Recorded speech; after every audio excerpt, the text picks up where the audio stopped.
In this next game, you got the Denver Broncos traveling to Philadelphia to play my Eagles. I'm gonna let y'all go on this one first. Mark, what you got? What you got on this one?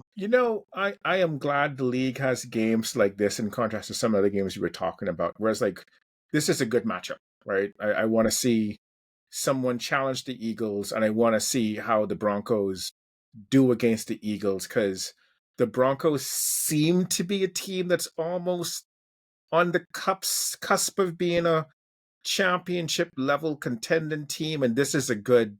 Hey, are they for real, right?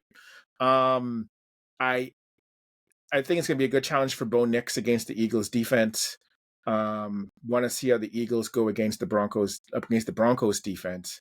I think the Eagles are going to win. I think they're going to win by 6 or 7 points.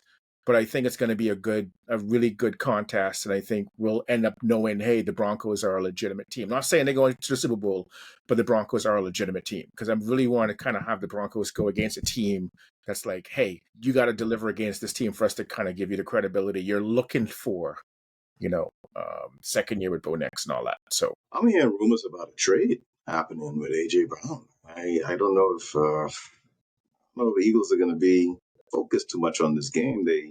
I don't know what's going on in the locker room. I don't know what's going on, but that may be enough of a distraction for the Broncos to pull this one out. AJ Brown, he's not locked in anymore. He ain't getting the ball.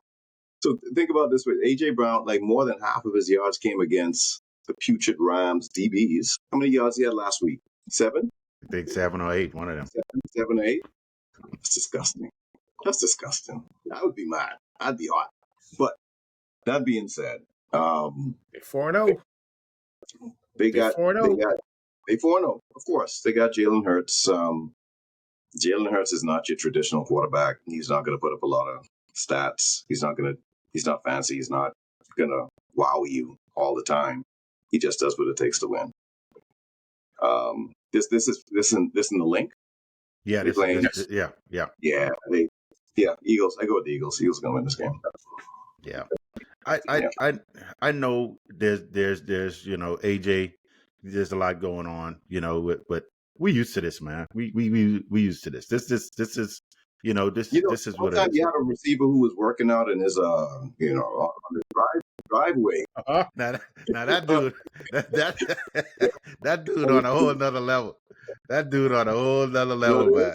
Behind his links, y'all used to this already. We used to this, man. AJ is gonna be fine. He came out afterward and he said, you know what? Look, I want to be here, man. This is my home. He was like, of course, I want to be involved in the play. I think what in the plays and for any player and for any player in the league, in the first 15, these first 15 plays are scripted. Get AJ the ball early, man. That's all you got to do.